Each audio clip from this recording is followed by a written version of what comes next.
बिस्मिल्लाहिर्रहमानिर्रहीम। हम अपने इमोशंस को कंट्रोल क्यों नहीं कर पा रहे? ठीक है, हम कुछ देर के लिए पुरसुकून होते हैं, लेकिन दोबारा फिर वही एंजाइटी, फिर वही स्ट्रेस। ऐसा क्यों होता है? देखिए, इस बात को समझ लें, ये ज़्यादा कॉम्प्लिकेटेड नहीं है कि आपकी बॉडी के अंदर जब बहुत ज़्यादा सेंसेशन आ जाते हैं, तो वो अंदर से आपकी बॉडी को डिस्टर्ब करने लगते हैं। तो इसलिए बॉडी को जो है ना, एक वे आउट चाहिए होता है, जिससे वो उन सेंसेशंस को बाहर निकाले और दोबारा से पुरसुकून हो जाए। तो उसके लिए आपकी बॉडी को एक्सप्रेशंस चाहिए होते हैं। एक्सप्रेशंस किसी भी तरह के हों, पॉजिटिव हों या नेगेटिव हों, वो एक वे आउट तो प्रोवाइड कर देते हैं, तो और वक्ती तौर पर एक इंसान बिल्कुल काम हो जाता है। लेकिन नेगेटिव एक्सप्रेशंस का ये मसला होता है कि वो इन द लॉन्ग रन जो है वो इंसान को जो है ना नुकसान पहुंचाते हैं। मतलब आपको एक सेटबैक फेस करना पड़ा, आप डिस्टर्ब हुए, तो आप गुस्से में आ गए, आपने चिल्लाना शुरू कर दिया, आप जो है वो अपने ही हाथ दीवार में मारना शुरू कर दिया। कुछ लोग करते हैं ऐसे, कुछ लोग अपने आप को नुकसान भी पहुंचा लेते हैं। तो इस सब से क्या होता है कि वक्ती तौर पर उनको ऐसा स्ट्रॉन्ग एक्सप्रेशन मिल जाता है जो उनका सारा प्रेशर रिलीज कर देता है, वो काम हो जाते हैं। लेकिन अल्टीमेटली इस सब से वो और ज़्यादा इनसिक्योर और ज़्यादा अनस्टेबल हो जाते हैं। जिस तरह एक पॉजिटिव एक्सपीरियंस जो है वो एक इंसान को बनाने में, ग्रो करने में एक अहम किरदार अदा करता है, इसी तरह एक नेगेटिव एक्सपीरियंस जो है वो इंसान को और कमज़ोर कर देता है। मैं आपको जो है ना, एक्सपीरियंस का जो एक इंस्टेंट है, जो एक साइकिल है जिससे एक एक्सपीरियंस डेवलप होता है, मैं उससे समझाता हूँ कि किस तरह पॉजिटिव और नेगेटिव जो एक्सप्रेशंस होते हैं वो एक इंसान की ज़िंदगी के ऊपर उनका कितना बड़ा इम्पैक्ट होता है। देखिए, फ़र्ज़ करें कि आपको एक सेटबैक का सामना करना पड़ा, एक फेलियर का सामना करना पड़ा। उससे क्या हुआ कि आपके माइंड ने बहुत ज़्यादा सोचें सोचनी शुरू कर दी, और जब जिस तरह ये सोचें ज़्यादा आईं, तो उन्हीं के लिहाज से फिर सेंसेशंस भी आपकी बॉडी के अंदर जो है वो आ गए, जिसकी वजह से आपकी बॉडी डिस्टर्ब हो गई। अब आपकी बॉडी को एक्सप्रेशंस चाहिए। एक्सप्रेशंस हमारे इमोशंस और बिहेवियर, ये दोनों ही एक्सप्रेशंस होते हैं। तो अब देखें, अगर आपके एक्सप्रेशन जो है वहाँ पर पॉजिटिव होंगे, आप कहेंगे कि ठीक है यार, फेलियर हो गया है, लेकिन मैंने मेहनत की थी, मैंने काम किया था, कोई बात नहीं है, मैं फेल हो गया हूँ, लेकिन मैंने अपनी गलतियों को आइडेंटिफाई कर लिया है, अगली दफ़ा मैं कोशिश करूँगा तो मैं बेहतर तरीके से इसको कर लूँगा। तो इस तरह जो है ना, देखें, आपने खुद को एक्सेप्टेंस दे दी है, और इससे जो है एक एक्सपीरियंस डेवलप हुआ है, वो एक्सपीरियंस दोबारा ब्रेन में गया है, ब्रेन में दोबारा गया है, ब्रेन ने दोबारा उसके बारे में सोचा है, ब्रेन ने दोबारा सोचा है कि यार ये मसला था।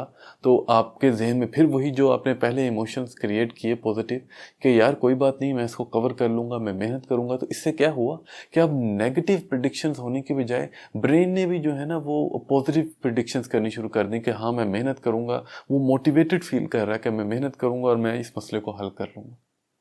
तो ये देखें कि एक पॉजिटिव जो एक्सप्रेशन की वजह से आपका जो पूरा माइंडसेट है वो पॉजिटिव हो चुका है, आप खुद मोटिवेटेड हो चुके हैं काम करने के लिए। अब इसमें एक सेटबैक सिर्फ ये हो सकता है कि कुछ लोग कहते हैं कि मैंने पॉजिटिवली सोचा था, लेकिन फिर भी मुझे फ़ायदा नहीं हुआ। कुछ कुछ दिनों बाद या कुछ टाइम के बाद मैं दोबारा फिर नेगेटिवली सोचना शुरू हो गया हूँ। तो देखें, आप अपने माइंड के साथ झूठ नहीं बोल सकते। आपको सेटबैक हुआ, आपने उसको कहा कि ठीक है, मैं इसको कर लूँगा कवर, मेहनत करूँगा, मैं ये करूँगा, तो मैं इसको कर लूँगा कवर। आपके माइंड ने भी सेटिस्फाई हो गया, आपका माइंड, उसने कहा कि ठीक है, ये कर लेंगे हम कवर। अब वक्त गुजरता गया, हफ्ते गुजर गए, महीने गुजर गए, उसके बाद आपके माइंड ने दोबारा कहीं उसके बारे में सोचा, और उसने फिर सोचा कि यार, मैंने इतने दिन हो गए, मैंने कोई डेवलपमेंट ही नहीं की। आप फिर दोबारा उसको झूठी तसल्ली अगर देंगे, तो फिर वो नहीं मानेगा, फिर वो कहेगा कि चुप करो झूठे, तुम झूठ बोलते हो। तो इसलिए आपको सिर्फ अपना माइंडसेट पॉजिटिव नहीं रखना, आपने साथ साथ एफर्ट भी पुट करनी है। आपने जो अपने माइंड को जिस तरह एक्सेप्टेंस देनी है, जो भी आर्गुमेंट देना है उसको काम करने के लिए, उसके ऊपर अमल भी करना है। उसको बेशक उसको परफेक्ट ना करें, लेकिन कम से कम माइंड को दिखाना तो है ना कि मैं काम कर रहा हूँ। एनीवे, अब चलते हैं नेगेटिव एक्सप्रेशन की तरफ। फिर वही सिनेरियो लेते हैं, हमें कोई सेटबैक, कोई फेलियर का सामना करना पड़ा। उसी तरह ही माइंड के ने ओवर थिंकिंग की, बॉडी के अंदर सेंसेशंस आ गए, डिस्टर्ब हो गई बॉडी। अब आपको एक्सप्रेशन चाहिए थे। अब पॉजिटिव एक्सप्रेशन की बजाय आपने नेगेटिव एक्सप्रेशन सोचना शुरू कर दी। आपने ये सोचना शुरू कर दिया कि यार, तुम तो किसी काबिल हो ही नहीं, तुम कोई काम कर ही नहीं सकते, तुम जितनी मर्जी कोशिश कर लो, तुम कुछ नहीं कर सकते, तुम एक बेकार आदमी हो। तो इससे क्या हुआ कि इससे अब ये भी एक्सप्रेशन है, जब आप इसके ऊपर सोचेंगे तो इससे भी आपकी बॉडी के अंदर जो प्रेशर है उसको रिलीज करने के लिए एक वे आउट मिलेगा। लेकिन फिर क्या हुआ, इससे जो एक्सपीरियंस डेवलप हुआ वो दोबारा जब ब्रेन में जाएगा और ब्रेन उसके ऊपर दोबारा प्रिडिक्शंस करेगा, ओवर थिंकिंग करेगा, तो ब्रेन को क्या नजर आएगा कि अच्छा, फेलियर था, और फेलियर के वक्त आपने क्या सोचा कि यार, मैं तो कुछ कर ही नहीं सकता, मैं एक बेकार आदमी हूँ। तो अब ये देखें कि अब ये आपको मोटिवेट करने की बजाय बल्कि आप बिल्कुल नेगेटिवली सोचना शुरू कर देंगे। अब तो ये ऐसी सिचुएशन आ जाएगी कि अब आपके अंदर कोई एनर्जी ही नहीं रहेगी फाइट करने की, क्योंकि आपको लग रहा है कि आपका वजूद जो है वो मीनिंगलेस है, उसका कोई यूज़ है ही नहीं, आप कोई काम कर ही नहीं सकते। तो इससे अल्टीमेटली आहिस्ता आहिस्ता जो है, आप अगर इसको पॉजिटिवली काउंटर नहीं करेंगे तो आहिस्ता आहिस्ता आप जो है वो डिप्रेशन की तरफ चलना शुरू कर देंगे। आपको कोई और वे आउट नज़र आएगा ही नहीं। आप हर दफ़ा आपको गुस्सा आएगा तो आप चीख कर चिल्ला कर अगर अपने आप अपनी बॉडी को जो है वो एक्सप्रेशन प्रोवाइड करेंगे तो हर दफ़ा आपको चीखना चिल्लाना ही पड़ेगा। उसके बगैर फिर आप और अनस्टेबल होते जाएंगे।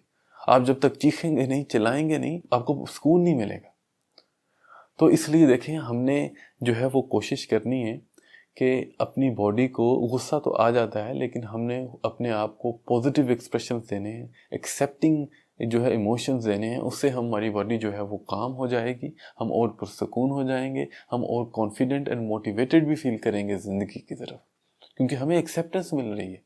जब तक हम एक इंसान को, जब तक एक्सेप्टेंस मिलती रहती है ना, ख़ास तौर पर ख़ुद से, तो वो जो है ज़िंदगी के लिए मोटिवेटेड रहता है। वो फर्दर आगे जो है ना मेहनत करता रहता है। फेलियर्स का सामना होता है लेकिन वो फिर भी चलता रहता है। तो इसके लिए हमें जो है वो एक पॉजिटिव माइंडसेट चाहिए। इसके लिए हमें ये बात अल्टीमेटली करनी पड़ेगी कि अब हमने अपने माइंडसेट को रिफाइन कैसे करें। तो अब अगली वीडियो से हम सिर्फ यही देखेंगे कि हमने अपने माइंडसेट के अंदर कैसे इंप्रूवमेंट लानी है, उसको कैसे रिफाइन करना है। अस्सलाम वालेकुम।